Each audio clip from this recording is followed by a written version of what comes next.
tev ir biznesa, tu tur attīsties, šeftējies, darbojies, un tad vienā mirklī tu tā kā jūti, tev rītīgi jau spiež šeit, un tu tā kā nākamais līmenis. Un tad atkal tu darbojies tajā nākamajā līmenī, un tu kaut kurā mirklī tu izaudz tik liels, ka tev paliek šaurs, un tev atkal tie griezti spiež. Mums Latvija ir tik maziņa. Tev ir jāizturās cieņpilni pret citiem biznesiem, ja arī tev besi ārā vai nepatīk. Vienkārši zipit. Un tāds labs šoks bija tas, ka kaut kas tāds maziņš var izaugt par kaut ko tādu lielu un foršu, un es tā kā to nebiju gaidījusi. Un es tā kā saņemšu naudu, un tā kā normālu naudu, un es varēšu izdzīvot. Un visi sauca to klientu par kazu, kā viņa tā varēja, viņa nokļūdies, lai pats brauc. Man likās tā kā... Tāpēc jums nav pirkumi. Jā, man likās, tu kā uzņēmums raksti kaut ko tādu, nekad mūžā.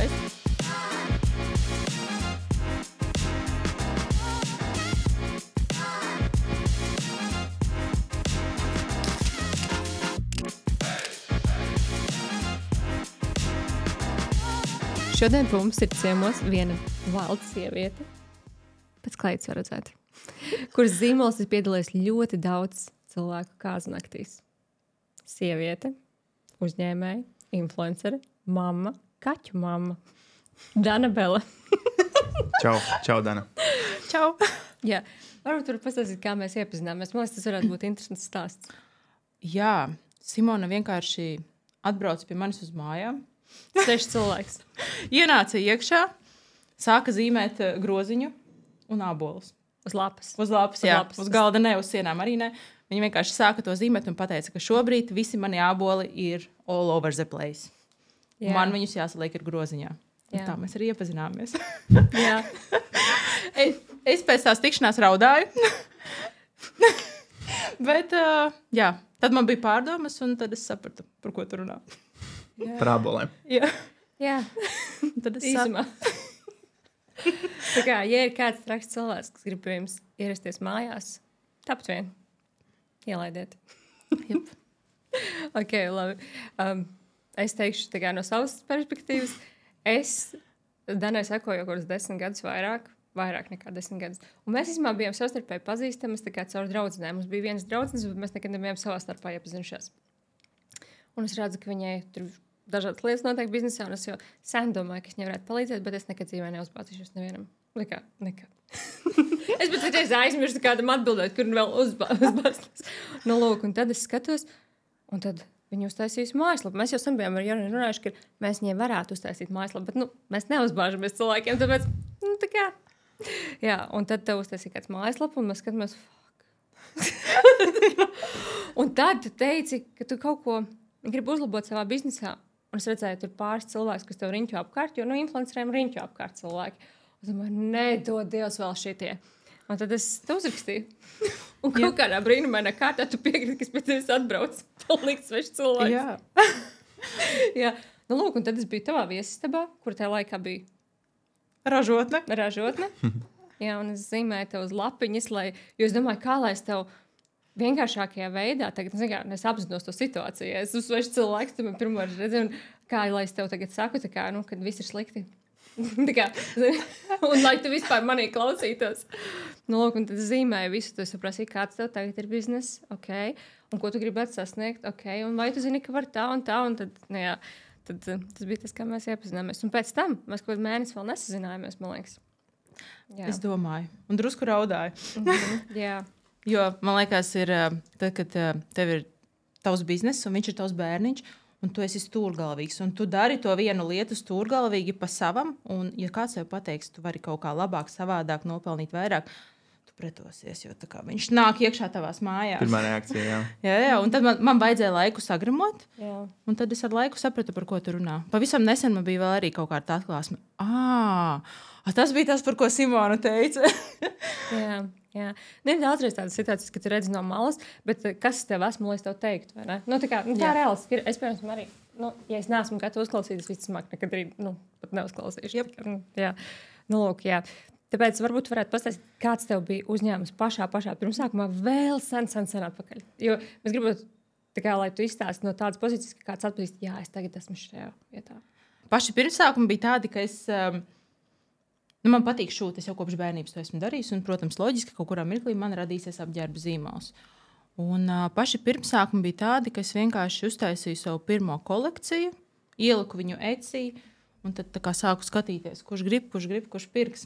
Un tie arī bija tādi, īstenībā, man laikam noveicās to brīdi, jo man bija ļoti daudz pirkumi, bet tas modelis bija tāds, ka cilvēks pasūta preci, tā kā nopērk no manis apģērbu, un es viņu šuju. Un tad es viņam izsūtu. Un tad teiksim tā, ka es atceros savu pašu pirmo pircēju, tā bija Mišela no Amerikas, no kura reģiona es neatceros. Viņa pasūtīja kombinzonu, es uzšuvu 2 nedēļas apmēram šuvu. Pēc tam mēnesi viņš gāja pie viņas. Viņa viņu uzmērīja, viņai viņš nederēja, viņa sūtīja viņu atpakaļ. Mēnesis es šuvu pāršuvu kaut ko, vai šuvu, es neatceros, vai šuvu jaunu. Un tad tā mēs 3 reizes to kombinzonu sūtīju. Tas bija tāds pusgada pirmais pirkums. Bet tu nemaz cik pacietīgs cilvēks. Wow, Viņa nepazina, jā? Ne, es viņu nepazinu. Viņa pēc tam nopirka vēl vairākas kleitas. Izstāst, kā Etsijā vispār tas notika? Nu, es neceru priekšā pastāst. Nu. Es laikam esmu kaut kādā tajā vidē visu laiku bijusi. Teiksim, man sākumā bija blogs. Es rakstīju blogu. Un tad, es atceros. Es tik ļoti sasaku. Tev bija, man liekas, vairāk blogi, nevis viens. Nebija tā? Jā, viņš transformējās. Man bija, man liekas, kaut kāds mans dzīvesveida blogs. Tad viņš pārgāja uz Rastaman LV, jo es tobrīd tamborēju cepurītes. Un pēc tam es sāku šūt apģērbu. Un tad bija Danas kleita, un pēc tam beigās jau bija Velta Spirit. Jā, bet Etsija ir tā, ka es vienkārši iedomājos to, ka tā ir vienīgā platforma, kur es varu pārdot. Es nezināju, kā var uzbūvēt savu internetu veikalu, un tur īstenībā diezgan tāds viegls interfejs bija, un es nemaz nezināju par citām opcijām. Man bija baigas jautājums par influenceru būšanu šajā visā kontekstā. Tu jau tad domāji, ka tu gribētu būt influenceru, vai tu liki vienkārši tāpēc, lai pārdotu? Nē, es par influenceru tā kā paliku nejauši. Zini kā, ja tu vienkārši taisi saturu, tirgo savu produktu un komunicē ar tiem cilvēkiem online, tu vienkārši, kad tev piesako kaut kāds X noteikts skaits ar cilvēkiem, tu tā kā skaities influencers un viss, bet pa lielu, man liekas, nebija tā, ka es tā kā gribēju. Jā, tas nebija tas pirmais. Nē, man vienkārši patīk, man patīk sociālajie tīkli, man patīk tur dalīties, patīk veidot saturu, un es esmu atkodus, ka sociālajie tīkli tas ir ātrākais veids, kā tu var notirgot savu preci un noreklamēt. Pājot atpakaļ par to, ka tu sāki, un tas pirmais pasūtījums no Amerikas, kad ienāca tā klienta. Kas vēl bija tajā laikā? Tu noteikti neizdzīvoji tikai no tā viena pasūtījuma 3 mēnešos. Ko tu darīji ikdienā? Kur tu strādāji, apvienoji kopā ar darbu noteikti? Vai? Nē, es biju mājsaimniece. Man bija tobrīd mazs bērniņš, un tas bija tas... Protams, tev piedzimst bērns, tev ir brīvais laiks daudz, un tu sāc domāt kaut ko jau skatīties apkārt, tu gribi kaut ko mainīt, piepildīt savus sapņus. Es laikam nezinu nevienu personīgu sievieti, kas nebūtu kaut ko sākus darīt, ja bija stāvoklī, bet piedzimst bērns. Crazy. Visu cieņu, kad nelika nagus. Tā kā tas, man liekas, bija topā tajā laikā. Labi, es sāku ar to, ka es izdomāju, ka es uzlocīšu 1000 dzērvītes. Es arī locīju. Es locīju dzērvītes, un tad man apnika. Bet šausmīgi daudz. Es neuzlocīju.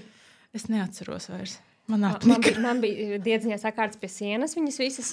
Tev arī? Es gribēju visus griestus dzērvītēs, jo es kaut kur lasīju, kāpēc vajadzēja locīt 1000 dzērvītes. Mīlestība mājās. Mīlestība mājās, jā. Un es sev pārmetu vienreiz. Tas noteikti tā kā, ka man nesanāca tā kā ģimenes dzīve dēļ tā. Es nebiju tās dzēras locīt.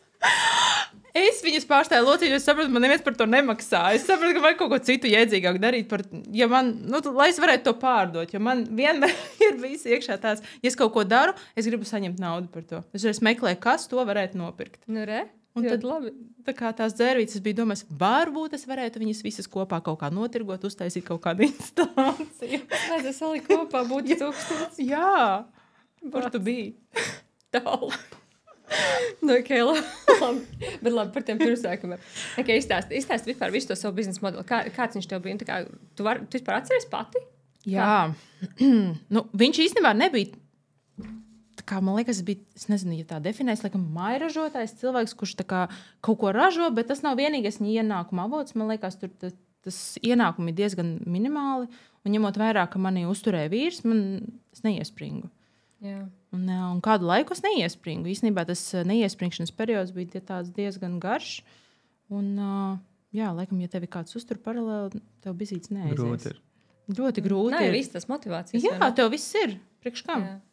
Un tad arī es pamanu, ka cilvēki, tad, kad viņiem ir kāds, kas viņus uztur, viņi fokusējas uz neīstajām lietām. Piemēram, wow, man vajag smukāku logo, un tad viņi tur pusgadu domā, kādu logo. Nu, tā kāda būs mana krāsa uzņēmuma, un tad viņi maina Instagramā 101 reizi sev visas krāsas, un vēl zinu, ko tā kā, tā ka tev nav fokus nauda, ka tev nevajag to gala rezultātu, tad tu var aizplūst.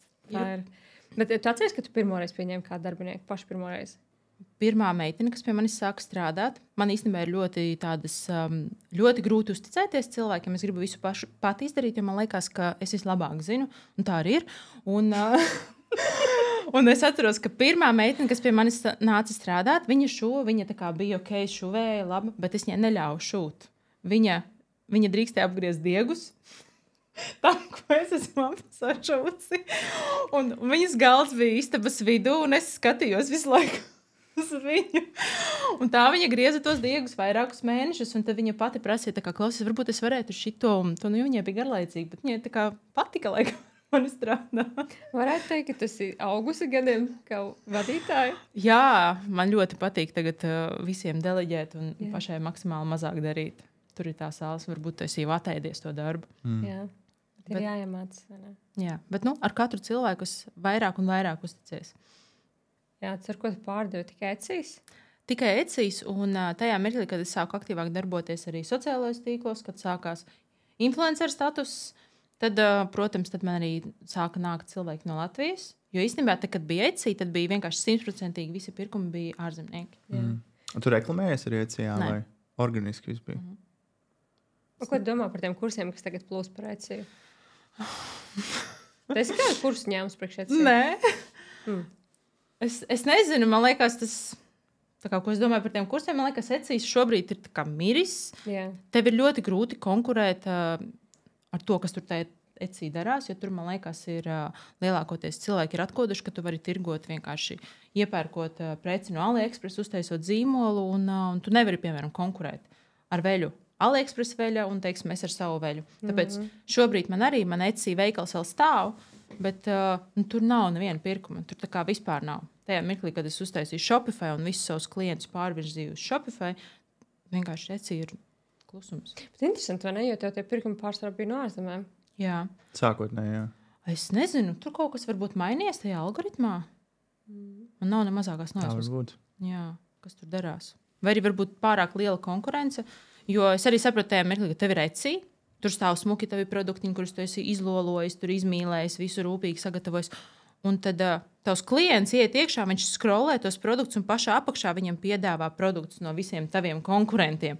Un tur arī ir kaut kādi lētāki apakšējais ražotāji, kas ir Ķīna un viss, un tā kā meitenes smukākas ar lielākām krūtīm. Un īstenībā vēl arī, ko es sapratu, Etsy ļoti grūti konkurēt tādā ziņā, piemēram, kā apakšējais ražotājiem, jo viņam kaut kā, viņi necenzē to saturu. Un ļoti daudzi zīmoli jau atkoda, ka tu vari pievilināt vairāk tieši vīriešu pircējus un klikus uz tiem produktiem ar kailbildēm. Jā, tur tā kā pornosaits izskatās īstenībā. Sen esmu bijusi Etsy. Vot ieej, tur. Jā. Jā, paldies par info. Jā. Es zināju, ko šodien noderīgi mēs izrunāsim. Jā, es atceros, ka tev bija kaut kādas problēmas ar naudas izskaiti, vai kaut kas tāds bija? Tas bija īstenībā. Kaut kas bija. Es vienu brīdi saņēmos uztaisīt, es vienkārši, man sāka besīt ārā, ka Etsy ir ļoti liela komisija. Un es sapratu, ka es izākot 1/4 daļu savu ienākumu atdod Etsy, kas ir baigi daudz. Un es uztaisīju savu Shopify veikalu. Pirmo. Jā, un es pievienoju, kas bija tas maksājums? Man tagad ir MyEcommerce. Straipu pieliku. Un kaut kas nepatika tam straipam. Un vienkārši viņš visi pirkumi, kas bija izdarīti, viņš pateica, ka viņš man neskaitīs naudu. Un viņš vienkārši atgrieza visiem cilvēkiem naudu. Un es nevarēju saprast, kāpēc. Un viņi neko neteica, kāpēc. Viņi pateica to, ka es esmu ļoti bīstama. Kaut kāds bīstamības moments. Kurā gadā tas bija?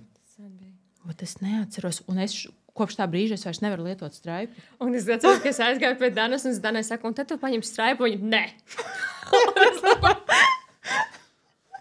Un es tikai, come on. Nē. Un viņa, nē, nekādā gadījumā man ir bijusi slikta pieredze. Un redzi, un šitā ir, kad atnāk klienti, kuriem ir slikta pieredze ar kaut ko iepriekš. Tā milzīga sāpe. milzīgi sāpes, ļoti grūti pārkāpt. Bet izdevās pārkāpt, un tu saprati. Un, piemēram, es atļaušu teikt, ka tev noteikti tagad ietaupils laiks tas, ka tev ir Shopify. Tā kā viennozīmīgi. Noteikti. Jā. Bet tāpēc, ka es zinu, ko tu dari daudz ko. Jā.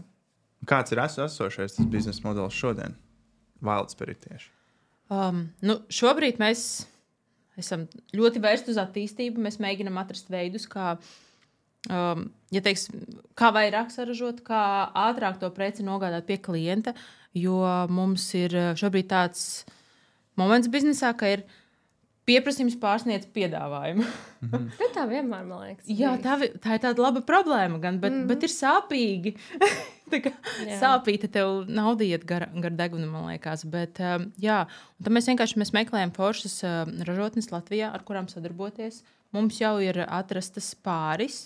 Mums notiek jau diskusijas, kas ko kā, lai mēs varētu vairāk un kvalitatīvāk saražot to veļu un ātrāk piegādāt mūsu pircējiem. Jā, un mums arī ir, ja pirms tam es biju pašnodarbinātais, tad tagad mums ir SIA. Un es esmu pasaukusi pie sevis strādāt savu vīru. Nocepējis. Otrais. Un kā tas ir strādāt kopā? Tas ir ļoti forši. Kāpēc es vispār viņu nocepēju? Jo bija pandēmija, un viņš strādāja no mājām un vadīja zūmus. Un bija tā, ka viņš menedžēja komandu. Un es klausījos, kā viņš to dara. Viņam parasti ieslēdzās tāds seksīgs balss tonis, tāds tembrs cits. Tas bija cits daumans, un man vismēr tā, kaut kādā atkal sapulce notiek, un es jau ausos. Un man patika, kā viņš runā ar tiem cilvēkiem. Kaut vai, kad viņš ar manīm runāja, viņš tur varēja pateikt tur tiem visiem krievu lamu vārdiem un nosaukt kādu parāzi, un tad tas tur atkal nedara to. Bet tad, kad viņš ar viņiem runāja, viņš viņus tā sakārtoja. Un man tā patika, un es sapratu, ka reāli tiek izniekots talants kaut kādam svešam uzņēmumam. Es gribu arī tādu cilvēku pie sevis. Un es pamazām sāku viņam to informāciju slidināt, cik ka var arī tā, jā. Jā, ka varētu arī kaut kā kopā un vārds pa vārdam. Viņam īstenībā jau arī kādu laiku bija apnicis tur strādāt, jo viņš tur 9 gadus nostrādāja, un tad pakāpās, cik augstu varēja, vairs nevarēja tā, un tā kā bija griezt viss. Un jā, un tad viņš pēc, let's do it. Es redzēju kādus komentārus, kur bija kaut kādi komentāri, kāpēc viņš strādā ar sievu vienā uzņēmumā. Kaut kas tāds, tas būtu kaut kāds pazemojums. Es domāju, wow. Jā, cik maz mēs cilvēki zinām. Es domāju, varbūt tāpēc, ka cilvēkiem joprojām liekas, ka es tā kā viena pati to visu šuju. Varbūt viņš arī šuja. Jā, un ka viņš apgriež diegus. Jā, varbūt, vai ne? Cik biznesa īstenībā nav komplicēts. Jā, vienkārši cilvēki jau īstenībā viņi jau... Man liekas, izsakotas viedoklis var būt pēc kaut kādas savas pieredzes, un tas tomēr ir tāds, ka daudziem liekas, ka tu strādā kopā, kaut kas tur, ka tūlītās viņi tur sāks strīdēties un kašķēties. Jā. Bet īstenībā, tu iegūsti daudz lielāku brīvību. Uzņēmumā ļoti daudz lietas, par kurām nevajadzētu vienam cilvēkam domāt. Tā kā es domāju, tagad tev beidzot saskries ar tām lietām. Jo es atceros, tu pieminēji par to ražošanu, tā kā es pie tevis aizgāju, jums bija individuāli pasūtījumi. Jūs varētu nomainīt mežģīnas krāsiņu katrām apenītēm, tur citu maliņu vēl nezinu ko, un es domāju, mans Dievs, ko tu dari? Un tu tā, cilvēki tā grib, un es saku, nē. Cilvēki tā nedrīkst gribēt. Viņiem tad par to ir jāmaksā. Nē, es nevaru prasīt vairāk, un es domāju, kā tu nevari prasīt? Tas bija traki. Tā kā, ja kāds jums tagad, ja kāds maksā vairāk, es zinu, ka tas ir daļa manis. Jūs varat pārmest man. Jo es uz tevi dusmojos par šitam, likās, Simona neko nesaprot, ko viņa man saka. Jā. Tagad es ļoti labi saprotu. Tieši tā kā nekādi pēcpasūtījumi. Nē. Jā. Zini kā, tu par tiem cipariem, piemēram, ja tu tagad atceries, tā kā es aizgāju pie tevis, un mēs izrēķinām, cik tev paliek pāri naudas, tev ir hobijs, tev nav biznesa, tev reāli nekas pāri nepaliek. Un man bija tik ļoti žēl, tas milzīgais communities, tev pilnīgi viss ir, un es redzu, ka tev nekas pāri nepaliek. Es domāju, kā tā var dzīvot, tā kā Dana, tev vajag naudu. un kur tu viņu vēl var dabūt? Tev laiks tik, cik viņš ir. Un tad mēs izspriedām. Un es, ja nemaldos, tad tev kaut kādas 10 vairākas reizes pat bija pēc tam uz Ziemassvētkiem. Un tikai tāpēc, ka tu mazliet ieklausies. Bet, jā, par to strādāšanu kopā es gribēju pateikt. Mēs jau arī strādājam visu laiku kopā, un es laikam citādāk negribētu. Tas ir forši. Jā. Un par to strīdēšanos, cilvēks strīdās par to, kurš ne tādu maizi nopirka. Nu, es nezinu. Man liekas, vajag arī nodalīt attiecības un darbs. Es nezinu, kā jūs, bet mēs ļoti nodalām. Ja teiksim, nu labi, mēs varam samīļoties, sabučoties arī darbā, tas viss ir, bet tā kā darbā mēs nerunājam par attiecībām. Mēs runājam tikai par darba lietām, un mēs zinām katrs savu vietu un visu. Un, piemēram, es nemaisos viņam, viņš nemaisās man, viņš var ieteikt, es viņam varu ieteikt, bet katram tomēr ir tāds, nu, viņš ir tas, kurš ir tehniskais, nauda, customer service, viss, un es esmu radošais. Jā, es tieši gribēju prasīt, kurš ko dara? Jā, es esmu beidzot darīt to, ko es gribu. Jā, to, kas tas sanāk. Jā, jo man īstenībā tās visas tās papīra lietas, naudas lietas, tas viss man bendē, visi tie rēķini, un es vienkārši... Jā. Ja mēs runājam tagad par tavu esošo biznesa modeli. Nu, biznesā pirmkārt ir klientu piesaiste, tas punkts. Kurš to dara? Piesaist klientus? Jā. Laikam, ka es? Jā. Kurš apkalpo viņus līdz pirkumam? Līdz pirkumam Daumans. Okay. Tālāk cilvēks veids pasūtījumu. Kurš sapako paciņas? Daumans. Vai kurš ražo? Kurš ražo? Jā. Es aizmirsu izlaidu to. Nu, kurš ražo?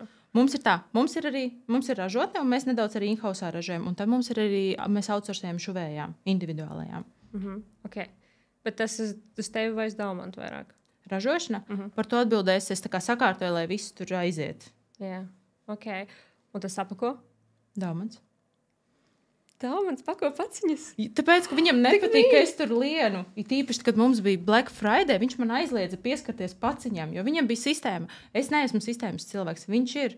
Un es zinu, ka katram aizies tas, ko viņš ir pasūtījis. It īpaši, ja viss tur viss būs perfekti. Es varu sajaukt pasūtījumus. Es tur viss kaut kas ar mani var būt. Jā. Es atceros, ka es prasīju, okay, kā tu uzskaiti, kā klients uzskaiti sistēmu, un tu rādīji, ka tev ir lapiņas pie sienas ar usernamiem. Pat nebija kontaktu. Viņas vienreiz aizpūta vējš. Es domāju, wow!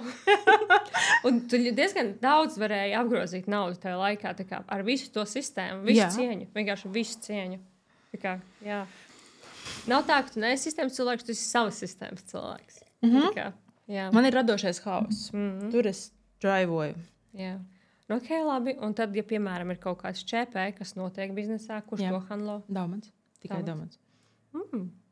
Viņš, jā, jo viņš ir, īstenībā viņš ļoti daudz. Tagad es domāju, ko es daru? Bet redzi, ir tā, ka nav jau tā, kad zem sievas tupeles, vai ne? Nu, tā kā... Kad viņš tomēr ir tāds, jūs esat kā iņu ņaņi. Nu, mēs esam kā iņu ņaņi, bet es atzīšos, viņš laikam ir tā kā, es ļoti labprātīgi esmu atdevusi tā kā priekšniecību viņam. Es nezinu, man sākumā negribējās, jo tā, kad viņš atnāca strādāt, es viņam pateicu, es nezinu, ko tu darīsi, izdomā pats savu darbu. Un viņš vienkārši sēdēja tāds, atceros to, ka viņš kaut kādu nedēļu sēdēja vienkārši krēslā. Un tā. Nedēļu. Izpētīja laukumu. Ja mums bija tikai viena telpa starp šuvējām, viņš sēdēja vienkārši krēslā, un tad kompis viņam bija, un tad viņš kaut ko viņš sāka darīt. Pamazām viņš saprata, kas viņam ir jādara. Jā. Jo es nezināju, ko viņam darīt. Tā, ka viņš pieslēdzās, es tā lapojos, es tevi skatījos, un tur tik daudz, kas notika, un viņš pieslēdzās uzreiz internetu veikalam, viņš tur, un es domāju, wow. Tā kā, wow. Būs labi. Jā, būs labi, man tāds sirds miers. Bet jūs arī tagad esat jaunās telpās, kā pirms tāds lēmums nāca, jo ļoti daudz, es zinu, ka ļoti daudz māju ražotāji, rokdarbnieki. Tā, wow, man ir brīva telpa mājās. Kāpēc nē? Un izmanto to. Kāpēc tu izdomāji, ka tomēr nē?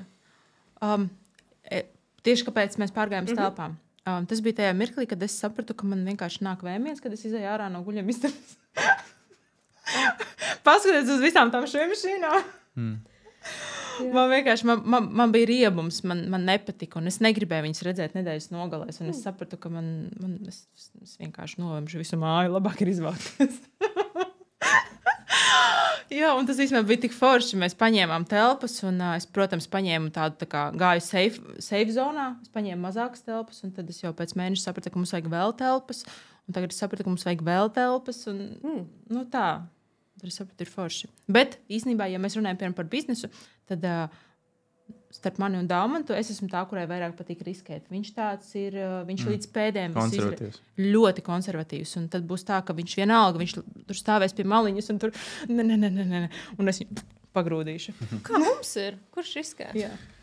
Es pat nezinu. Es teiktu, ka mikslis. Kā kurš lēmums, ne? Jā. Man liekas, ka mēs labi riskējam. Man arī tā liekas. Jā. Jūs Mums visi nav saprāta robežas, ka neviens. Tas ir tik labi. Nu, pasties, kur mēs esam. Nu jā, bet tas ir tik dievīgi. Jā. Bet par tiem lēcieniem, kad noteikti tādi bijuši vairāk, tas bija viens no par tām telpām. Vispār, kā tu teiktu, arī tiem skatītājiem, kas skatās, iespējams, grib uzsākt savu lietu, kā tikt galā ar tiem lēcieniem? Jo viņi ir grūti, viņi ir gan emocionāli grūti, tu domā, vai tev izdosies, jo tu tā kā lietas visus uz spēles, vai ne? Kā tu tiec galā? Kā jūs tikāt galā? Ar Tas bija lēcieniem? vienkārši. Katrs lēciens, kas ir tāds izaicinājums biznesā, es jūtos droši viņu izdarīt, ja viņš ir kaut kā finansiāli pamatots. Ja viņš nesanāk, man viss vēl ir. Nu tā, ja tu ieliec kaut kādu konkrētu summu X, un viņa sadeg, tad tu, ja tev ir nauda, ar ko spēlēties, tad es nejūtos slikti. Man liekas, es pamēģināju. Jo vajag pamēģināt. Jā. Un tas ir tas. Un tā es katru lēcienu. Un, ja godīgi, laikam, katrs lēciens, viņš kaut kādā veidā atnāk pats pie mums, kaut kāds nākamais tas līmenis. Jo tā, kad tu kaut ko dari, tev ir biznesa, tu tur attīsties, šeftējies, darbojies, un tad vienā mirklī tu tā kā jūti, tev rītīgi jau spiež šeit, un tu tā kā nākamais līmenis. Un tad atkal tu darbojies tajā nākamajā līmenī, un kaut kurā mirklī tu izaugs tik liels, ka tev paliek šaurs, un tev atkal tie griezti spiež. Jā. Un tad tas lēciens ir, viņš tāds dabīgs notiek. Nav tā, ka es tā kā no pašas apakšas cenšos uz 7. stāvu. Es tā pa līmenim, tā kā Super Mario eju uz augšu. Jā, ir bijis, ka arī sanāk sajūta ir, ka ir atpakaļ, vai tev nav tāda bijis? Nē, īstenībā katrs fails, arī, kad, ja tā paskatās, tāds ritīgs viens fails, vienmēr novedis pie tā, ka īstenībā tas bija attīstībai, jo tad, kad es cenšos viņu atrisināt, tad atkal nākamais līmenis. Kā piemēram, mums vienu brīdi vienkārši komandā ieradās viena meitene strādāt ar mums, kas, es nezinu, ar kādu mērķi viņa ieradās, bet viņa ļoti labi strādāja. Un viņa vienkārši saindēja visu. Viņa sanaidoja visu kolektīvu. Un mums pirms tam bija tāda ģimeniskā sajūta, tāda attiecības visām, un mēs tā kā vienkārši visus šuvām. Un viņa visu vienkārši saindēja no iekšpuses, pa drusciņai pilināja, tikās ar meitenēm ārpus darba, un tur visu kaut ko mēģināja.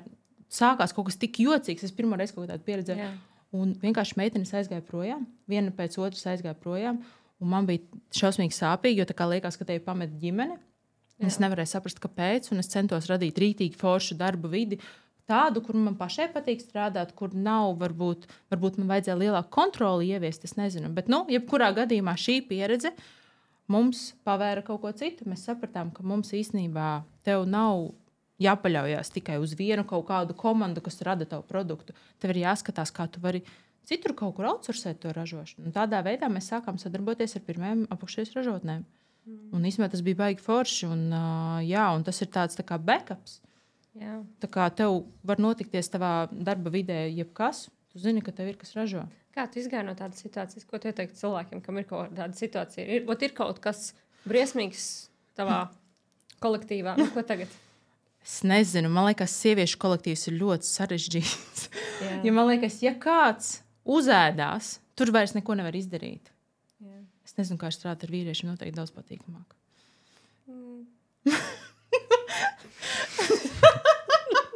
Es kaut kā man dzīvē sakrits, ka man visu laiku sanāk vīriešu kolektīvi. Bet vīriešiem... Tas ir personība, tas nav dzimums. Jā, nu labi. Jā, tas nav starpības. Tas ir vīrietis vai sieviete, tā ir personība. Nu, mēs runājam par personību. Man liekas, teiksim, savus kolektīvus nav jāuzskata kā draugi. Viņi ir tavi darbinieki. Tu izturies forši labi pret viņiem. Ja kādam kaut kas nepatīk, tu centies atrisināt problēmu, tu dari visu no savas puses pēc labākās sirdsapziņas. Ja tur tomēr beigās nekas nesanāk, ir jāļauj tam cilvēkam iet. Un pa lielu, man liekas, arī varbūt ir jāskatās, ja kolektīvā tu jūti šādu cilvēku, kad no viņa viņš ir jātiek no viņa vaļā ātrāk. Tev nav jātur ar visām varītēm. Man liekas, arī pie darbiniekiem nav jāturās arī pa visām varītēm. To vienu darbinieku jācenšas noturēt. Jā. Ko tu par šo varētu pateikt? Tev arī tāda laba pieredzīta šajā sakarā. Jā, man bija jautājums vēl, vai kaut kas tagad pēc tās situācijas mainījās jūsu darbinieku pieņemšanas tajā procesā? Noteikti teici, ātrāk vajag atlaist, bet arī noteikti lēnāk vajag pieņemt, vai ne? Nē, mēs vairs nemeklējam darbu. Vispār vairs ne. Nē, es saprotu, ka es negribu. Man ir manas meitenes, dažas, kuras ir ļoti foršas. Un mēs labi sastrādājamies. Bet es vienkārši, tas nav tas biznesa modelis, ko es gribu darīt. Šobrīd, teiksim, ražošanu es vēlos, lai mēs centīsimies īstenībā maksimāli viņu outsourcēt. Tik, cik varam. Es tiešām samazināt to, cik pie mums cilvēki strādā. Kā domā, kā jutīsies tavi sekotāji? Jo, man liekas, ka viņi visi domā, ka tu joprojām viena pati šoju visu. Es īstenībā pat nesaprotu, kāpēc viņi domā, ka es viena pati visu šoju. Varbūt tāpēc, ka esmu uztaisījis tev spāri vienu laivu, kad es sašūtu to krūšturi. Un viņi tiešām domā. Bet es domāju, ka mūsu darbinieki, mūsu sekotāji un klienti, viņi priecāsies, ka notiek attīstība. Viņiem vairs nebūs jāgaida tas viens krūšturis 2 nedēļas. Ja? Viņi varēs tikt pie preces ātrāk. Viņi varēs tikt varbūt vēl pie kvalitatīvākas preces. Jo tad, kad tas ir roku darbs, tur ir ļoti daudz visādi erroriņi un viss kaut kas tāds. Jā, man liekas, ka vajadzētu mums visiem iemācīties atbalstīt Latvijas uzņēmējus visos posmos un neliekt izaugsmi, zini? Nelikt tev palikt mājražotāju mājasemniecei forever.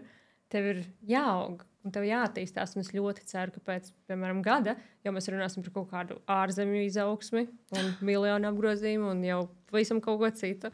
Tu tic man, nespēj saražot pati. Jā, te tev jāšu jau bija vakar. Līku muguru. Nē, mēs īstenībā šobrīd esam iestājušies biznesa inkubatorā, un tur viens no tiem mērķiem, kas mums ir jāsasniedz, tur ir ļoti vērsts uz eksportu. Mums šogad ir 30% eksportam ir jābūt. Mēs ar Damtu jau kaļam plānus, un tāpēc mēs arī gribam uztaisīt nelielu arī rebrandingu un vispār savākt visu zīmolu, tā smuki viņu sapakot, lai viņš nav tāds all over the place. Jo viņš šobrīd naudas pelnīšana it kā jau ir salikts viss tur tajā grozņā, bet kā mēs izskatāmies, ir izmētāts pa visu galdu. Es domāju, varbūt tev vajag parunāt ar cilvēkiem, kas no tevis pērk, kā viņi tevi redz. Viena ideja, kā tev šķiet, kāds ir tavs brands, un ir pavisam cita ideja, kā cilvēki, kas no tevis pērk, kāds ir tavs brands. Īstenībā laba ideja. Uzzināt, kas ir tas, ko viņi redz, jo es pa lielam. Es tikai nojaušu. Tu jau vari izsūtīt e-pastu, vienkārši pajautājot saviem visiem klientiem. Jā, runājot par e-pastiem, izrādās, atceries, tu uzliki man, kur tu vari parakstīties. Mums tur ir tik daudz parakstījušies cilvēki, mēs nevienu e-pastu viņiem neesam izsūtījuši. Mēs nezinām, kā to sūtīt. Tev nauda vienkārši stāv uz galda. Vienmēr, es vienkārši katru reizi, kad te satieku, man tāds, wow, Dana. Tur ir tik daudz subscribed. Jā. Un man pat ir cilvēki rakstījuši Instagramā prasījuši kur ir e-pasti? Kaut kas, pat ir pajautājuši, kur ir e-pasts. Šī ir tā viena lieta, kurai es pieķeršos, ka man būs vēl vairāk laika. Ja kas, es esmu šeit. Labi, parunājam par nākamo tēmu influenceri. Tu esi influenceri. Slavenība. Es redzēju, tu biji kaut kādā slavenību šovā. Tu taisi ēst. Kaut kāds. Kaut kur es drusku taisu ēst. Jā. Tieši tik labi atmiņam samām ir. Jā. Tu biji arī uz tās salas, vai ne? Jā. Jā. Kā ir būt influencerei slavenībai? Nē, ir diezgan jauki.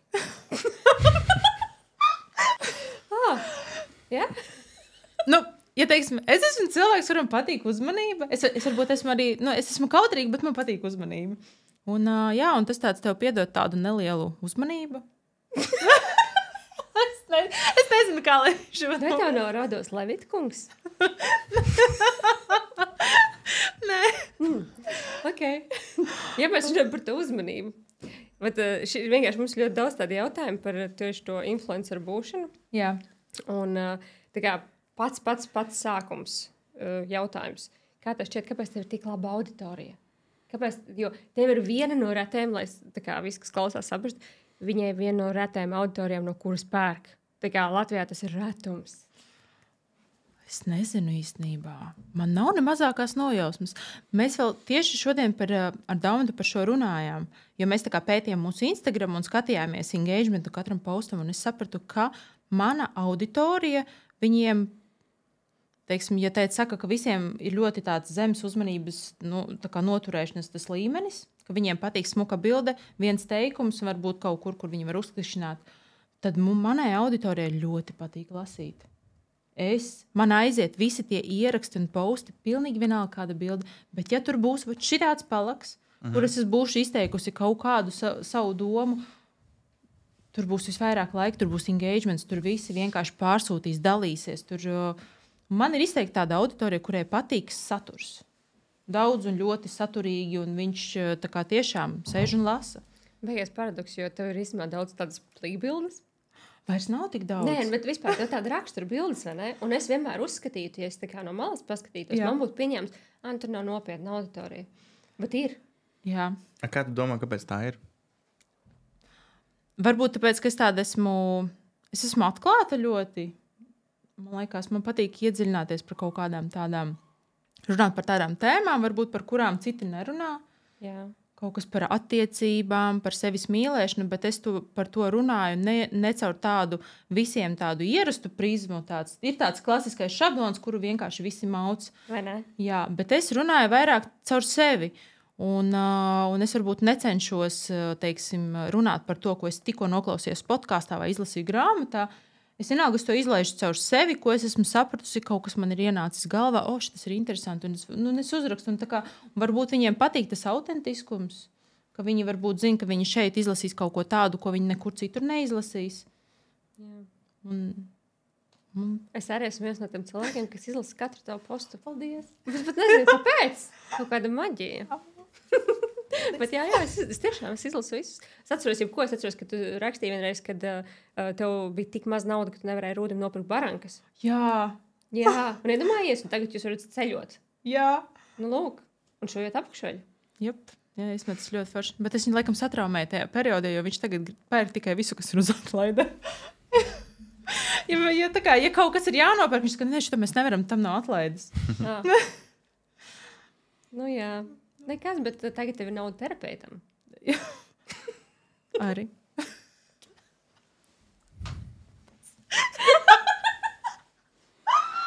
Kā es tur nopietni podkastus?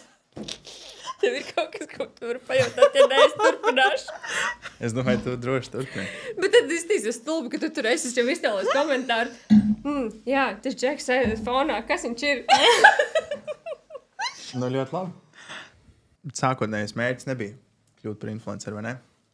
Nejauši, pavisam nejauši. Nebija kaut kāds moments, kad tu tā kā sāki šaubīties vai apdomāt, vai šis ir vienīgais veids, kā attīstīt to biznesu?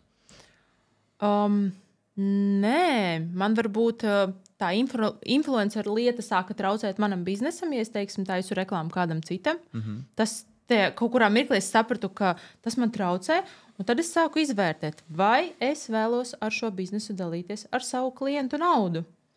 Nu, tā kā es sāku saprast, kas ir tas, ko es ienesu tam biznesam. Un tāpēc es... Ja tas ir unikāls gadījums. Es vispār nesaprotu, iedomājies, jo man ir sava auditorija, mana biznesa auditorija, es tirgoju produktu, un es vēl reklamēju citus. Jā. Kurš tā dara? Bet Latvijā, man liekas, tā ir diezgan izplatīta, ne? Tu zini vēl kādu? Pārsvarā viss ir tā, ka viņš ir influenceris, viņš reklamē citus, un tad tas ir dabīgi, tu pievieno savu produktu, sāc tirgot savu preci. Man ir otrādāk, man bija prece, es nejauši kļuvu par influenceri, un man vienkārši patīk filmēt tos tādus video, es nezinu, man patīk taisīt saturu. Jā, tas ir dabīgi influenceris. Jā, man kaut kā tas liekas tik piedurīgi. Reizēm ir tā, ka mums pat ir ideja, un man liekas, forši būtu, ja uzrakstītu, teiksim, kaut kāds šitāds brands mums, un kaut kurā mirklī viņš uzrodās, mēs viņam uzfilmējam. Tu teici manifestācijai? Es nezinu, man tas vārds tā kā besīja ārā, bet es domāju to, ka kaut kādā veidā es enerģētiski pievelku to, ko man gribās darīt. Nu, tā. Jā. Man jau arī tā kā teica, ka tev nāca vēlmēs no šīm mašīnām, man es dzirdu manifestēt vai mindsets. Man ir... bet savu patiesību tajā visā ir vienkārši. Es uzskatu, ka tam visam apakšā ir darbs. Jā. Bez tā, ka tu ieliksi, nebūs. Tāpat arī tev taču neviens brands neuzrunās, ja viņi nezinās, ka tu taisi saturu. Jā, tieši tā. Tomēr ir kaut kur tā darba patiesība apakšā. Tur ir nepieciešams ieguldīt darbu, un tad es arī ticu, ka teiksim, cilvēki vienkārši skatās, vēro tevi, un tad viņi vienkārši arī to piedāvā kaut ko. Viņi redz, ka tas iederēsies. Tas arī tas pats, piemēram, kā mēs šobrīd, ka teiksim, kad cilvēks skatās tam, jo šobrīd mēs, piemēram, aizrakstījām vairākām aģentūrām par to rebrandingu, un viņas raksta mums, atsūta e-pastu, un viņi tā kā, jā, mēs jums jau sekojam, un tā kā tu redzi, ka tas uzņēmums jau tevi mīl, un tas vispār ir tik jauki, un tad tu tādā veidā vienkārši ar to influenceru, ka tu esi atpazīstams, tu pievelc vairāk savu foršus cilvēkus. Tā kā modernā vizītkarte. Jā. Viņš laikam mārketingā strādā. Vai ne? Jā. Kā tu domā, cik nozīmīgi būt īstam? Jo es zinu ļoti daudz cilvēku, kas nebūtu dzīvē no tāda, kā viņi internetā sevi parāda. Cik nozīmīgi ir būt īstam. Man liekas, tā nozīme ir priekš tevis paša. Vai ne? Jā, tā kā, jo cilvēki jau nefiltrē. Ir kaut kādi, kas sajūt, viņi redz, bet viņu nav daudz. Un tāpēc tā īstuma sajūta ir vajadzīga priekš tevis paša. Jo man ir bijis tā, ka es aizvedu 3 reizes uz džimu, un tās ir vienīgās bildes, ko smilks, un cilvēki domā, ka es daudz sportoju. Bet īstenībā netuvu tam. Tā kā, jā, tā ir. Cilvēki tic tam, ko viņi redz. Nevis tiešām nefiltrē. Slava nāk arī ar bēdīgām lietām. Tev ir kaut kāda hate komentāra, un kā tu tiec galā ar viņiem? Es izdarīju vienu lietu. Es zinu, ka cilvēkiem ļoti patīk man sekot, jo tas ir ļoti interesanti. Man liekas, es ļoti lielu pievienotā vērtību dodu saviem sekotājiem. Un es pateicu, ja kāds man kādreiz kaut ko rakstīs, es tevi nobloķēšu, un tu vairs nekad man neredzēsi online. Un tu tā arī dari? Jā, pirms tam es tā darīju, bet kad es šo teikumu pateicu, neviens komentārs, neviens. Tā kā zero, viņi klusē visi kā partizāni. Lojāli hateri. Jā, jo viņi grib skatīties, jo tavs haters ir tavs viņš ir tavs vislielākais fans, viņš ir tas, kurš vairāk enerģiju tev dos. Jo es ticu, ka mums tāda ir. Noteikti ir. Viņi kaut ko tur cenšas, kaut ko tur es šeit tad kaut ko sajūtu. Bet, jo, piemēram, mums vienu brīdi bija tāds īstenībā bija tāds pārsteigums. Mēs pievienojam jaunu produktu grupu, rotas lietas mūsu internetu veikalam. Un mums ir 2 valodās, latviešu un angļu. Un, jā, protams, primārā ir angļu valoda, un pēc tam mums ir jāpārtulko uz latviešu valodu. Un tas automātiskais translate, tur ir vienkārši, tur ir vāks, tur ir tādi tulkojumi. Bet tur bija tik daudz produktu, ka mēs izslēdzām ārā latviešu valodu, noņēmām, lai smuki visu iztulkot. Lai nebūtu tā, ka cilvēkam ir jāskatās uz kaut kādiem, nezinu, tu mums pati tulkoji. Jau zini, kā tur ir visādas, tur bija visādas nerādnās prievītes un kas tur bija. Bija kaut kas ļoti smieklīgs. Misbehave kaut kas bija. Tur bija. Sliktas uzvedības krusturs, man liekas, bija kaut kas. Sliktas uzvedības barošanas krusturs vai kaut kas tāds. Jā, ar sietu un vēl visu. Jā. Un mēs izslēdzām, lai iztulkotu. Un kāds piefiksē to momentu, ka mums šobrīd nav latviešu valoda. Un mums ir www.valdsprit.lv. Un uzrakstīja sūdzību valodas centram. Un mums atnāca vēstule no valodas centra. Es atceros, kā es tev zvanīju. Elsoda, ko man darīt?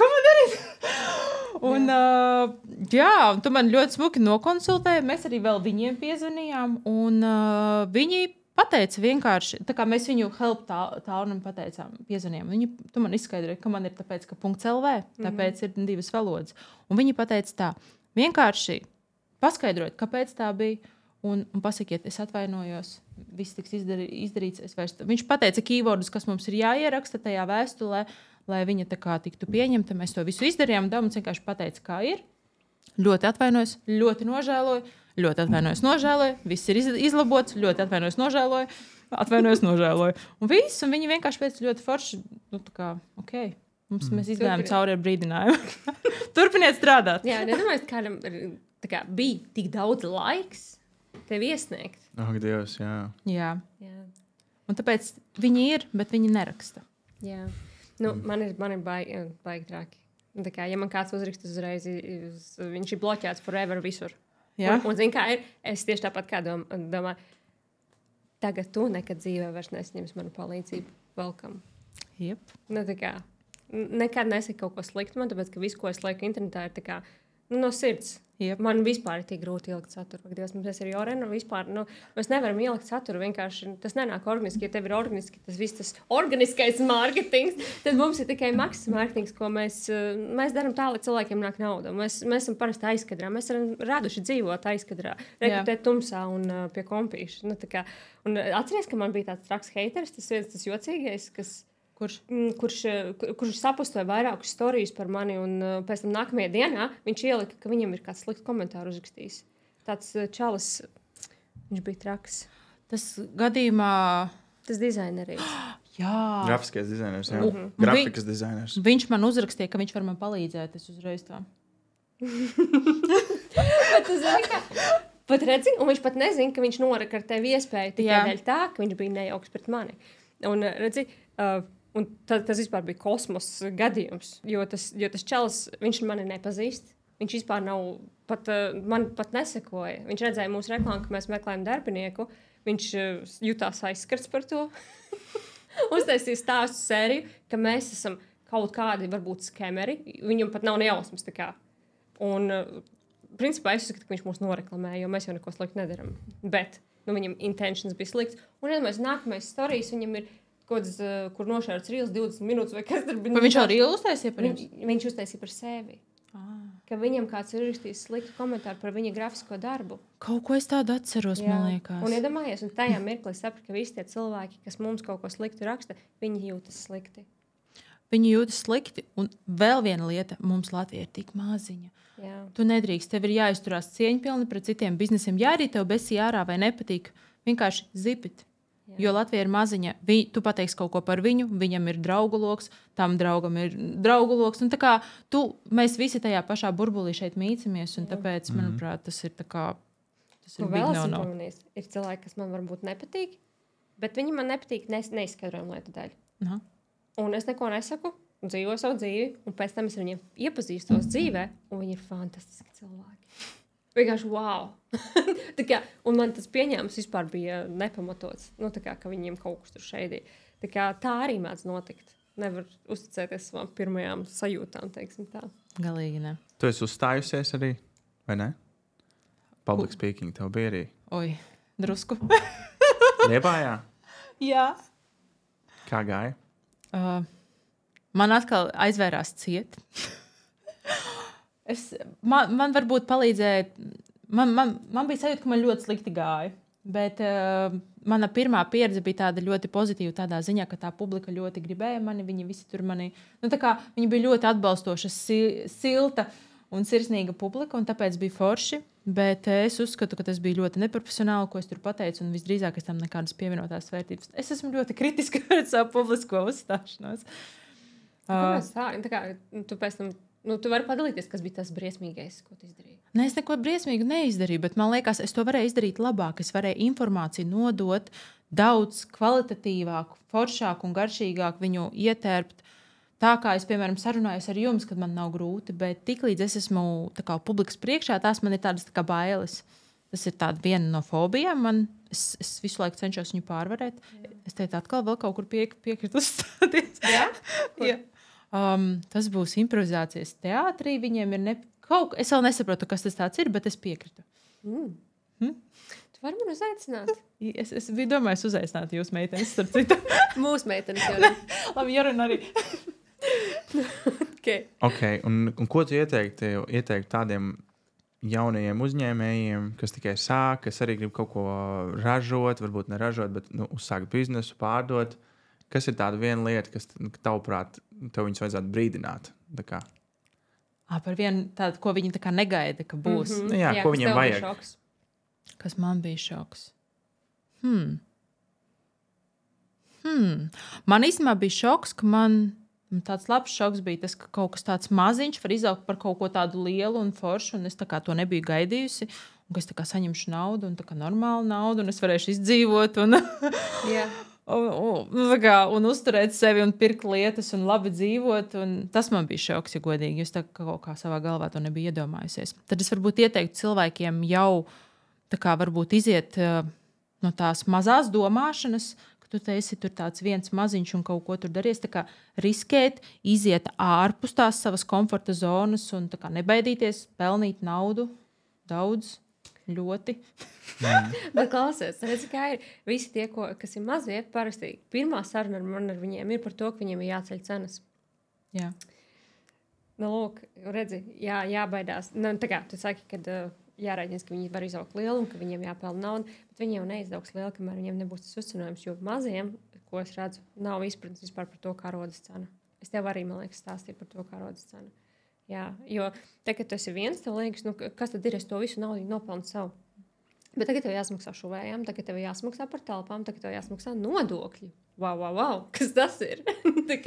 Un tad varbūt tu nāk klāt kaut kādas tur tās piegādes maksas, vēl miljonus dažādas iespējas, ja, kas varbūt iepakojumi, ko gribas skaists iepakojums, visu cieņu tev ļoti skaisti iepakojumi. Nu, tad cilvēki sāk tikai saprast, cik tas maksā. Un man liekas, ka parastiem mirstīgiem, kas vēl vispār nedarbojas ar uzņēmējdarbību, nav izpratnes vispār necik.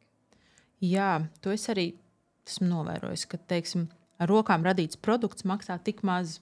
Jā. Un, manuprāt, viņš baidās celt to cenu, jo nav pieprasījums. Jo no viņa neviens nepērk, viņam liekas, kur es tādu palielināšu cenu, no manis tāpat nepērk, vispār neviens nepirks. Bet man liekas, piemēram, es spriežu pēc sevis, es nepērku lētu preci. Tā kā man liekas, tur kaut kas nav kārtībā. Ja tas ir roku darbs un tas maksā tik lēti, tad tā kā droši vien nebūs kvalitatīvi. Varbūt tas nav mīlēts produkts. Iespējams, tas ir kaut kur nopirkts un pārdots. Tu vienkārši uzšuvi birku. Nu, man uzreiz tādas domas rodās. Teiksim, ja es reizēm redzu, ka ir forša prece, bet tā cena ir vienkārši nesamērīgi zema, man negribās viņu pirkt. Jā, vai ne? Par šo būtu jāizdomājas. Jā. Tā ir. Un arī var atcerēties, ka kā tev ir labāk uztaisīt 2 nedēļā un nopelnīt to pašu summu vai 10. Un tādu pašu summu labāk varbūt uztaisīt 2. Jā. Nu, tā kā, nav jau tik traki, ka nepērk citreiz. Nu, tur jāizvērtē tie riski. Okay. Es laikam ieteiktu, teiksim tā, jo tev ir bail celt cenu, uztaisi kaut kādu dārgāku produktu, tādu, kuram ir lielāku un arī kaut ko zemāku, lai ir vairākas cenu kategorijas, un tad tu vari paspēlēties tur un paskatīties. Tas arī viens no trikiem, ko es tev atceries, ka mēs runājam. Tas, ko tu sauc par sēmenītēm. Jā, un katram uzņēmumam, manuprāt, vajag tādu produktu, kas ir sēmenes, kurus var iemest groziņā kā līdzi. Un tur izstāstīt cilvēkiem, kas nezin, kas ir sēmenes. Sēmenīca, tas ir tas produkts, kuram ir pašizmaksa maza, salīdzinoši neliela, un viņš maksā arī salīdzinoši nedaudz. Un tu vari viņu pievienot jebkuram produktam. Tu paņem kaut ko lielāku, un tad tu es paņemšu arī šito. Piepārdot. Jā, man tu tās omniju būs par velti. Jā, jo tu zini, pārsniegs noteiktu limitu, un tas tāds baigi forši. Vai arī to ar tām sēmenītēm var ievilināt iekšā kaut kādu klientu, kurš tā kā nav gatavs vēl daudz maksāt. Un tad tu viņu ar lielisku customer servisu, tā kā viņš atnāks atpakaļ. Bingo. Starp citu, es nezinu, es gribu padalīties. Jā, es šodien tieši Tredā izlasīju. Es ielīdu Tredā, un tas ieraudzīju, tur bija tāda diskusija. Uzņēmums raksta. Tā, no manis klients nopirka preci, ierakstīja Omnivas telefonu, tā kā piegāde, viss pareizi, telefona numurā nokļūdījās vienu skaitli. Pats nokļūdījās. Viņa precē aizgāja citam cilvēkam. Tas cilvēks pa visiem sociālajiem tīkliem centās sazināties ar to uzņēmumu un meklēt to pircēju, un viņš visu sāka meklēt. Un grib atgriezt to preci un nogādāt viņu tam īstajam pircējam. Un tad tas uzņēmums sazinājās ar to pircēju, kurš ir nokļūdies, un tas pircējs pateica, viņam nav laika sazināties ar to otru cilvēku. Tas, kurš kļūdījās. Jā, tas, kurš kļūdījās, lūdzu, atsūt man jaunu preci. Tā kā viņš neies meklēt to preci pie tā otru, jo viņš teica, tev ir jāiet tur pie cilvēka X, viņš dzīvo tur un tur purčikā, ej pakaļ savai precei. Tu nokļūdies, tu esi vainīgs, ej pēc tās preces. Jā. Un tad tur sākās diskusija, un visi sauca to klientu par kazu, kā viņa tā varēja, viņa nokļūdies, lai pats brauc. Man likās tā kā... Tāpēc jums nav pirkumi. Jā, man liekas, tu kā uzņēmums raksti kaut ko tādu nekad mūžā. Es uzrakstīju, ko es darītu. Es nevarēju, es uzrakstīju. Es pateicu, es pirmām kārtām izsūtītu jaunu preci tam cilvēkam, kurš ir nokļūdījies. Tam, kurš to preci ir saņēmis kļūdēni, aizsūtīt kodu, lai viņš man viņu atgriež, aizsūtīt viņam atlaižu kodu, lai viņš pēc tam pie manis vēl iepērkās. Un to cilvēku, kurš kļūdījās, jo ir tādas kārenes, kas viņas grib pastrīdēties. Tu man sūtīji vienreiz to video, kuru grib tur pastrīdēties. Yeah. viņa būs tik ļoti pieradusi pie tā, ka visi vienmēr strīdās un čakarējās ar viņu. Un tu vienīgais viņai tā kā ej pretī, viņai pasaki, ok, labi, es tev izsūtīšu jaunu. Un pēc tam vēl paprasti, kā tev patika, kā tu saņēmi, vai nebija problēmas. Viņš būs tik ļoti pārsteigts, ka pret viņu tik forši izturējās un cieņpilni, kaut arī viņš pats noluhojās, ka viņš būs vislabākais tavs klients. Jo viņam būs vainas sajūta, tomēr būs. Jā, ar viņu neviens nekašķējās, jo man tādi cilvēki ir vairāki. Man tā cilvēki kļūdās, ak, mans Dievs, kā viņi iepērkās, jo tas sievietes ir ļoti haotiskas. Un mēs visām ejam pretī. Tā kā tiešām tur ir tik, un tās, kuras ir visčakarīgākās, kuras ir pašas noluhojušās, vienkārši maksimāli. Kur kāds cits viņas būtu pasūtījis 5 mājas tālāk, mēs visu nolīdzinām smuki un nekad nepārmetam. Tie ir vislabākie klienti. Jā, zin kā, varbūt tie, klausās, nezinu, mums ne tikai mārketinga aģentūra, bet mums arī savs biznes. Jā.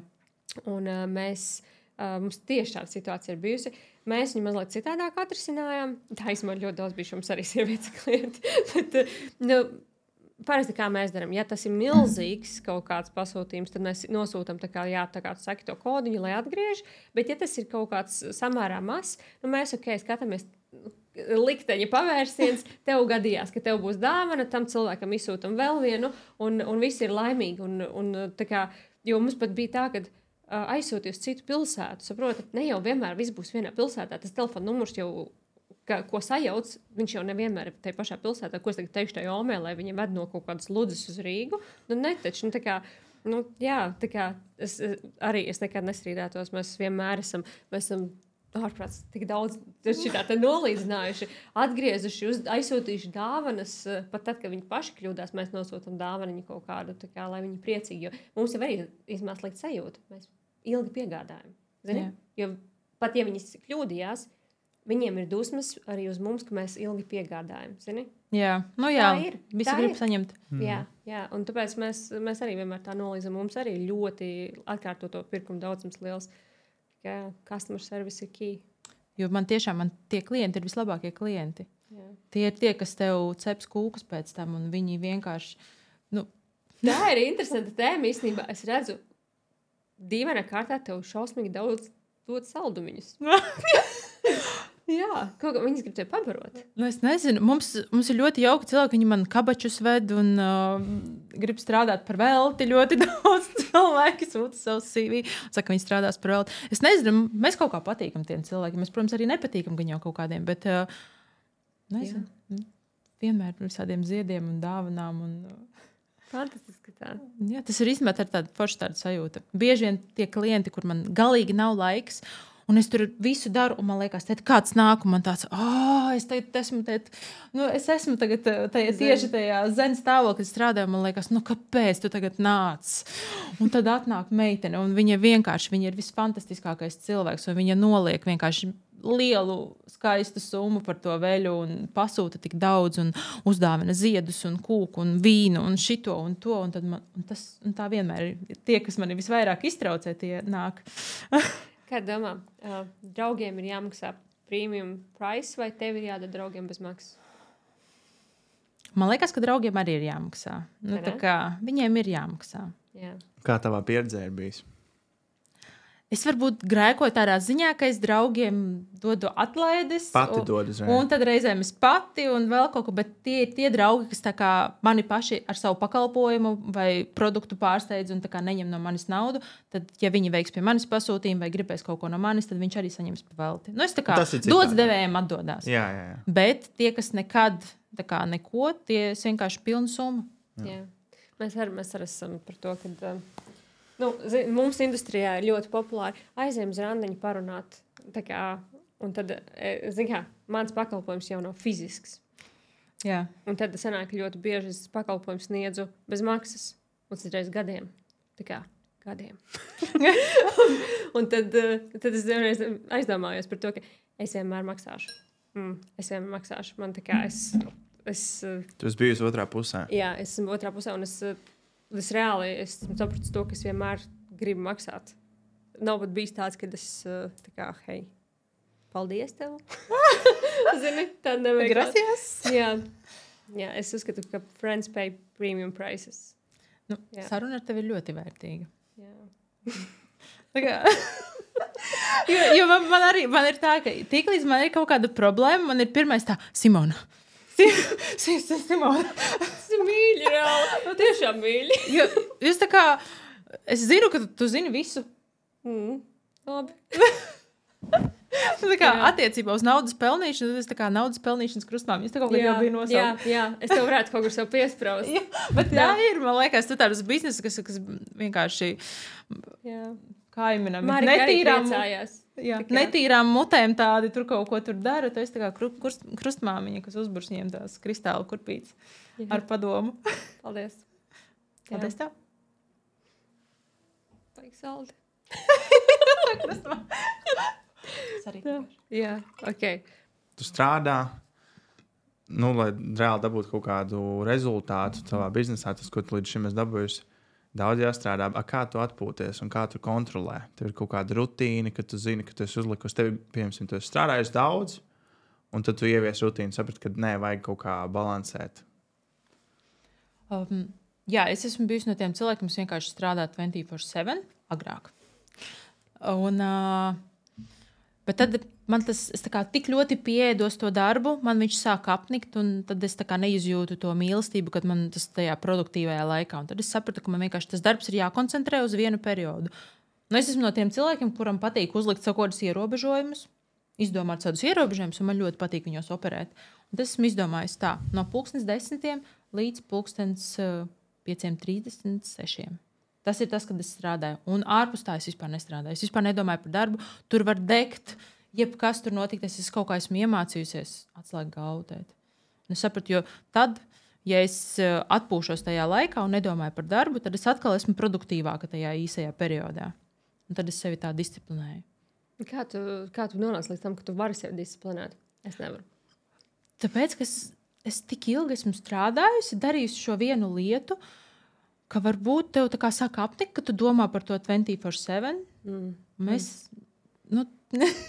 Es nezinu, man vienā mirklī man šobrīd nāk tāds, man ir tāds periods dzīvē, ka es mēģinu kaut kā izdomāt veidu, kā strādāt mazāk. Jo man ir rodās vēl kaut kādas blakus lietas, kuras es gribētu, varbūt kaut kādas biznesa lietas, kuras man gribās attīstīt, un es gribu atrast laiku viņām. Labi, jau tā, ka es tajā laikā tā kā nestrādāju, es vienkārši gribu strādāt kaut ko citu tajā laikā. Man liekas, ka biznesa gēram šitas prikals ir. Tu ej džimā, uzliec austiņas un klausies biznesa podcastu. Tu klausies. Tā ir tāda atpūta. Vai arī man ienāk kaut kāda ideja, un es skrienu pāri visam džimam pie dām. Man tikko klausies, mēs tur šito un tur to un šito. Un man tā kā, un es skrienu viņam pateikt, pastāstīt savu ideju. Jā, labi, tu tikko mani pieķeri. Tad, kā mēs atpūšamies? Strādājot. Bet tā varbūt ir tāda atpūta. Tā ir tāda, tā kā, nezinu, domāšanas veids vienkārši cilvēkiem ir. Jo es jau no bērnības kaut ko esmu tirgojis. Es atceros, ka tiešām es biju izdomājusi, ka es varētu mājās visām grāmatām salīmēt tādas kabatiņas. Un mājās mani radinieki drīkstēja ņemt jebkuru grāmatu, tikai pierakstoties pie manis, izņemot viņu. Un viņam bija kaut kāds noteikts dienu skaits, kad viņam ir jāatgriež. Ja viņš neatgriež, viņam ir soda nauda. Jā, bibliotekāri. Bet es tādu īsu periodu uztaisīju, lai būtu soda nauda, lai es varētu naudu nopelnīt. Vai arī tā kā kredīts. Jep, vai arī Mikļadienas tirdziņi, tas bija mans smēliens. Es katru reizi izdomāju jaunus un jaunus veidus. Kamēr visi cilvēki vienkārši tirgoja kaut kādu ēdienu, man bija loterijas. Man tur viss kaut kas tur bija, es visu kaut ko mēģināju. Man rītīgi patika. Jā, ķēriens. Jā. Es jūtos tik daudz zaudējusi bērnībā netaisot loterijas, tas tik ģeniāli. Cilvēkiem tā patīk. Jā. Tā kā viņiem patīk tas azarts, viņiem tik interesanti. Es atceros to, ka man loterija, es uztaisīju, man pirmajā starpbrīdī, cik tur tās 15 minūtes, viss aizgāja. Un es sapratu, man nākamajā gadā jāsagatavojas labāk, vairāk. Ko loterijām varēja laimēt? Matu gumiju, metamo. Es biju uztaisījis tās lietas pati. Viņas bija tādas jocīgas lietas, varbūt iespējams nenoderīgas, bet cilvēki vienalga spēlē, jo viņiem bija interesanti, ko viņi vinnēs. Jā. Tas īstenībā tik gudri ir. Tas līdzīgi kā tagad pieauguši cilvēki. Mums viens no labākajiem piedāvājumiem, kad ir tas griežamies rats veikalā, un cilvēki, viņi uzgriež savu atlaidi. Un es domāju, ka Dievs, tā atlaide tur vienmēr bijusi. Bet, wow. nekad nebeidzās. Es Jo. daru, kad skolotājs viss arī pirka. 100 punkti. Jā, skolotais arī bija. Tur Jā. visi rindā stāvēja. Es atceros, kad par tā atpūšanos, tu minēji, ka tu brauci uz Ēģipti, vai ne? No storijiem atceros. Aha. Jā, ka tev ir tur Spānija vai kur vēl bija, kur jūs braucāt atpūsties tieši uz īsiem. Mēs tagad visur uz īsēm braucam. Jā. Mēs bijām Parīzē, Spānija, man liekas, nezinu, Sicīlija. Mēs visu kaut kur. Turcija, Ēģipte arī, vai ne? Turcijā nekad neesmu bijusi, bet Ēģipte ir tāds... Nē, Ēģipte ir mūsu tā kā rehabilitācija. Mēs pat nosaucam viņu par uzņēmēju rehabilitāciju. Jā. Tā kā uz jūrmalā aizbraukt, ne? Tikai Nē. ziemā. Nē, vispār vēl labāk. Tur tā kā nekas nav jādomā. Bet tur sanāk arī tiešām neko nedomāt. Nē, labi, mēs taisam saturu, mēs arī štukojam visu kaut ko, bet nav tāda tā strādāšana, ir tāda patīkamā radošā strādāšana. Jā. Tāpēc ir forši strādāt ar savu tā kā otro pusīti. Tas ir tāds kaivs, ka tu vari ar viņu dalīties tajā, jo es atzīšos, mums attiecības ir uzlabojušas, jo pirms tam es nevarēju dalīties ar tādu ļoti, ļoti nozīmīgu tā kā savas personības daļu. Uzņēmēju darbību, tā ir ļoti liela daļa no manīm, un es nevarēju ar Daumantu par to dalīties. Tā kā es nevarēju dalīties par naudas lietām. Tā kā man ir ļoti svarīgi par to runāt un Gribēt, un pelnīt, un izdomāt veidus, ko jūs varētu izdomāt, un šito varētu, un to varētu. Un tas ir tāds azarts. Jā. Un es pirms tam, kad es viņam teicu, es redzēju, ka viņš dzīvo citā pasaulē. Viņš dzīvo manā pasaulē. Tas ir tik krūta. Un kad apstiņas deg. Jā. Man personīgi liekas visforšākais, ka tev ar partneri ir tā kā viena nodarbošanās, kad nav vienam otram jāpārmet par to, ka tu dari par daudz, jo jūs darat priekš sevis kopā. Tā kā, ja es strādāju priekš viņa arī, un viņš strādā priekš manis. Jā. Un visiem ir skaidrs, kāpēc mēs to darām. Tā kā, tas arī ļoti liels bonus. Jā. Ok, pēdējais jautājums. Mēs zinām, ka tev ir sporta zāle, lai uzturētu ķermeni kārtībā. Izstāsti, kas jādara, lai uzturētu prātu kārtībā? Kas ir jādara, lai uzturētu prātu kārtībā? Ko es daru? Es zinu, ir kaut kādi vispār pieņemtie tie apgalvojumi, kas ir jādara. Nē, bet ko tu dari? Jā? Ko es daru?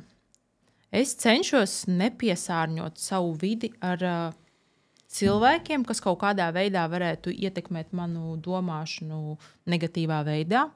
Es ļoti skatos, kas man ir apkārt, lai man apkārt būtu cilvēki, kas ir forši, iedvesmojuši, ar kuriem kā, man ir interesanti. Man patīk, ka viņi ir foršāki par maniem. Man ļoti patīk, ka tā kā interesantāki, foršāki liek, ka viņiem ir kaut kas tāds, ka es viņus apbrīnoju. Man nebūs neviena draudzene, kura ir zemāka par mani. Man... Izstāsti, kas būtu zemāk? Kā sajūtās, finansēs, kur? Ir, kad reizēm tur cilvēku satiecies kaut kādu senu draugu, tu satiecies viņu pienākuma pēc, un jūs dzīvojat divās dažādās pasaulēs. Un tu nesaproti, viņš domā, viņam ir tāda klasiskā kaut kāda tāda klasiskā nomāktā cilvēka domāšana, un es cenšos, tas ir tas. Jo man negribās teikt, ka es esmu augstāka, bet man vienkārši patīk cilvēki, uz kuriem man es šitā uz viņiem skatos.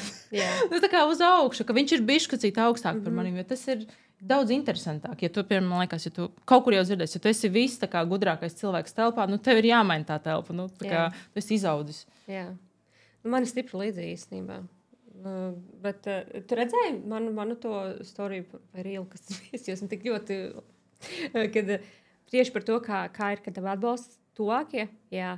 Un es tieši tas pats attiecas uz draugiem, kad, ja ir kāds tev draugs, kas tev visu laiku kaut ko... Tev bija līdzīgi par griezējiem. Mazajiem nazīšiem. Jā, ja ir cilvēks, kas visu laiku kaut ko baksta, tu netur viņu blakus. Ir īpaši, ja tas tikko sācis jaunais uzņēmējs, netur viņu blakus. Nevajag. Jep, viņš tev nobeigs visu. Jā. Būs tā, kā tev bija ar darbiniekiem. Tā viena darbiniece. Jā, ka pilina pietiek, ka tev pilina līdz viss. Tu sāc tā domāt, jo tu uzņemtu, tas cilvēku lokus, kas tev ir apkārt, jūs kaut kā domājat vienā tādā laukā, un tu uztversi visu to informāciju, un tas ir tas, kas tev pamazām nosēdīsies. Un tāpēc tas ir mans, kā es uzturu savu prātu. Es vienkārši neļauju netīrīgiem cilvēkiem būt sev apkārt. Es iedvesmojuši cilvēks, patērēju iedvesmojuši foršu informāciju, un es skatos, kāda informācija tā būs, jo mēs varam paši radīt to savu lauku apkārt. Jā. Un tas ir tas, kas vai nu mūs gremdēs, vai nu cels. Super. Paldies tev. Paldies jums. Man ļoti patika runāties. Pirmais viesis. Mēs uzaicināsim tevi noteikti vēlreiz, kad mēs varbūt būsim mazliet labāk iekārtojušies. Jūs esat tik lieliski. Labāk mācēsim uzdot jautājumus. Jā. Paldies, ka tu atbalstīji mūsu pirmo bērniņu. Jā. Paldies, ka uzaicināt. Tas ir tāds liels gods. Zini, kas ir tāds cukurs mums šodien priekā. Jā, bet šausmīgi jau man patika runāties ar jums. Jā, Priekā. priekā. Ūdenītis labāk. Priekā, jā. Priekā, jā.